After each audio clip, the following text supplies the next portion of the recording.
Hello, everyone. My name is Carly, and I am going to highlight for you the three things I learned from the literary research process that we did this semester for the novel Passing. Um, First of all, I'd like to say excuse any background noise because I live in Lowell and I don't know what this microphone will and will not pick up. So, okay. First thing that was really important that I had a pretty hard time with was finding the right sources that I needed for my thesis, to back up my thesis, or what I had in mind for my thesis, anyways, at the time. Um, the UMass library databases are huge and wonderful and have lots of information, but it can be too much information. So, what I did was I utilized the search fields as best as I could. Um, and I ended up finding that if you put in a number of search fields, like I was defending Claire, for example, so I searched passing, and then the second search field, Larson, the third search field, Claire, so that I could find articles that were specifically about Claire and hopefully something along the lines of what I was looking for. So, defending Claire, so I was looking a lot at analysis that were against Claire. So I was able to find quite a few sources.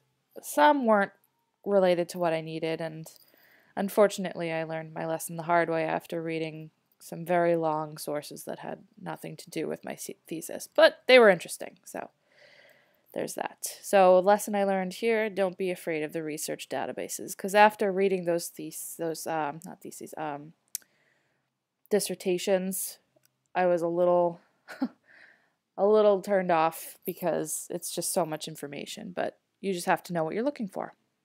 So, as long as you know how to search them, you'll do well with finding what you need.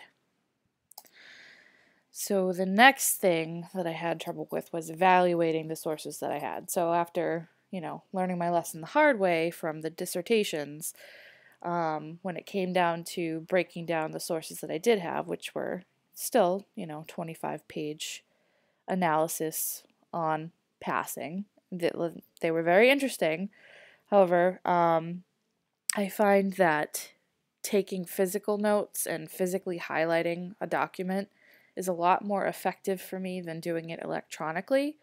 And even though this is an online class, I'm still very traditional when it comes to the learning process, and I think a lot is still gained and can be gained from physically writing down notes as far as memorization and highlighting and remembering where things are in a text. That's why I had such a hard time in the beginning of the semester when we had to do the first couple chapters of passing electronically. I was not a fan of that. I just like having a book in my hand. I remember it better. I remember where things are, what I said about them. It's more hands-on learning process as opposed to doing everything electronically. But that's just me.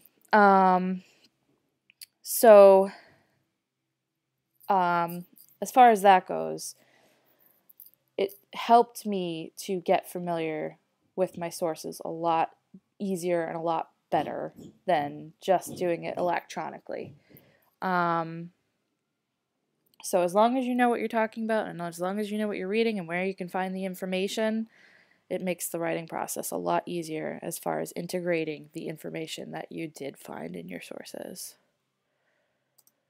Okay, so the last thing that I learned, that I know I've been hearing since the beginning of my college career about active reading, but this is something that I found actually very useful this semester. I've found it useful before as far as rereading um, the text, but this semester it was even more useful because it just helped me understand the book better.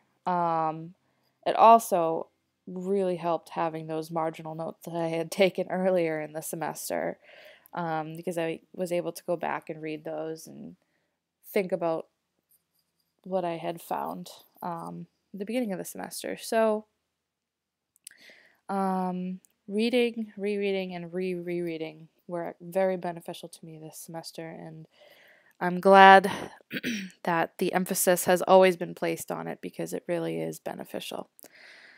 So, anyways, those are the 3 things I learned this semester. I am sad to see the semester ending, but I'm looking forward to a little break. And I wish everyone the best. And thank you, Professor Pruitt, and have a great day.